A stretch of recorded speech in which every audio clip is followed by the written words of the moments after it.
Chapter 12. Life was now, of course, completely changed for the family in the forest.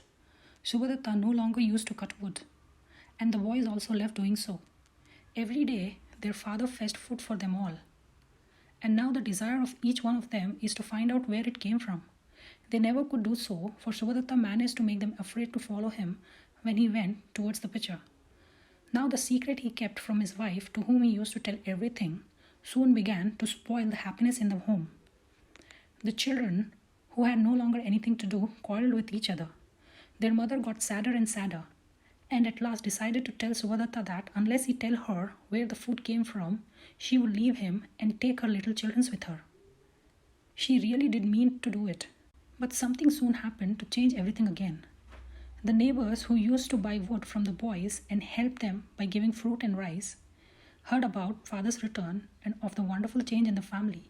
Now the whole family had plenty to eat every day, though none of them knew where it came from. Subha Datta was very fond of showing off and sometimes used to ask his old woodcutter friends to come and have a meal with him. When they arrived, they would find all sorts of good things spread out on the ground and different kinds of wines in beautiful bottles. This went on for a few months, Subha Datta getting prouder and prouder of all the good things he can do, and it seemed likely that his secret would never be discovered. Everybody tried to find it out, and many followed him secretly when he went towards the pitcher. But he was very clever at dodging them, hiding his treasure constantly in a new place, in the dead of the night.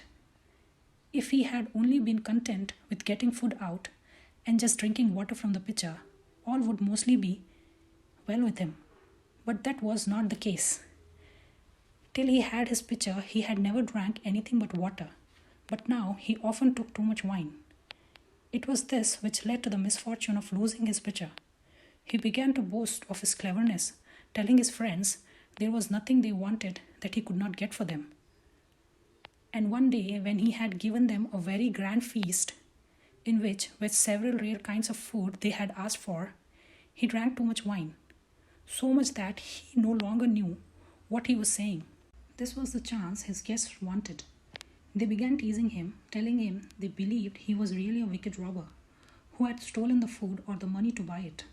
He got angry and at last actually asked them to come with him, and he would show them he was no robber. When his wife heard this, she was half pleased to think that now the secret will be out, and half afraid that something terrible will happen now. The children too were greatly excited and went with the rest of the party, who followed their father to the last hiding place of the precious pitcher. When they all got near the place, Subha Datta started thinking that he is doing a very foolish thing, and suddenly stopped, turned round facing the crowd that followed him, and said he would not go a step further till they all went back to the cottage. His wife begged him to let her at least come with him, and the children all clamored not to be sent back. But it was no good. They all had to go back, and the woodcutter watched till all were out of sight. Now, at the end of the chapter, 1. Would Subha Datta have been wise if he had told his wife about the pitcher? 2.